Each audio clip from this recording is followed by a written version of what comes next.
دوباره واپس راځم. او دا وخت یو ملګری ښکاري چې په لایف شو د مور په حواله به غږېږم. د ښاغلي ایمل ولی خان صاحب مور چې کوم ده، د عوامي نیشنل ګوند صوبایي صدر ایمل ولی خان صاحب مور او د ښاغلي اسفندیار ولی خان صاحب کور ودان هغه نن په حق رسېدلې ده. یو ګنټه وړاندې د ایمل ولی ټویټ مې وکته چې ډېر دردناک غوندې ټویټ و چې دا درد د زغملو نه دی، دا درد د هېرولو نه دی. واقعي ډېرو خلکو به لیدلی دا درد، او ډېر خلک چا چې نه دی لیدلی هغه دی خدای زموږ په شانتې وساتي. واقع چې سړی هسې د دې تصور هم کوي نو دا یو ډېر ګران او ډېر دردناک او ډېر دردونکي لمحات کیدی شي که د چا په تجربه کې نه هم دی راغلي، خو چې څوک حساسي او پوهیږي بیداري مازغې کار کوي نو دا د هر چا دپاره،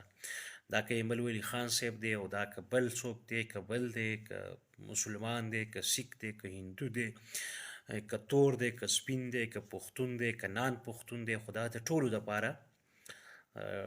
یو شانې د غم موقع کیدی شي. او میاندې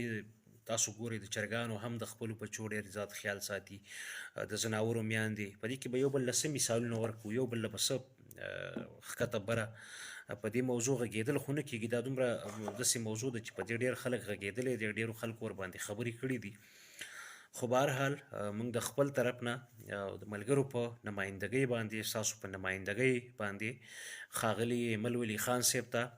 تعزیت لاسنیوه کوو او دعا کوو چې مولای عالمین د هغه مور بیبي ته جنت الفردوس نصیب کړي او د ده پسماندګانو ته صبر جمیل نصیب کړي او د خدای بخلې او د هغې پسماندګان ډېر ځکه دي چې دا حقیقت دی چې ایمل ولی خان صاحب او دغه جماعت په ټول خیبر پښتونخوا بلکې په لر او بر کې او په ټول پاکستان کې او په ټول افغانستان کې خواخوږي لري، هم خیال خلک لري، هم فکر خلک لري. نو ټولو ته تعزیت او د ټول ګزاره وشي. خو داسې ده چې د هر چا مور چې وي هغه که یو ادنا کس هم وي خو د هغه نه مونږ خبرېږو نه. او دا خو داسې کسان دي دا چې ایمل ولی خان صاحب دی یا بل د پارټۍ د هرې پارټۍ یو سربراه دی، نو د هغه مور خاص کر مور او پلار دواړه په خپل ځای. خو هغه ټویټ مې وکتو نو دردېدلی او دا خبر ما مازدیګر کتلی و. تعزیت پوسټ په کار ده چې ما مازدیګر کړی وی، روژې مبارکه میاشت ده، نو دا د دوی دپاره یو تکلیف دی عمل دی او په کار ده چې په دې غم کې خواخوږي او دعاګانې هغه وکړو. باقي مور نو په دې موضوع د دنیا هر یعنی ګونګ هم په دې پوهیږي چې دا څومره حساس او څومره پیچلې موضوع ده یا څومره کمپلیکس موضوع ده، یا په انساني رشتو کې دا څونه عجیب و غریب خوږه او پاکه رشته ده چې خدای پاک هم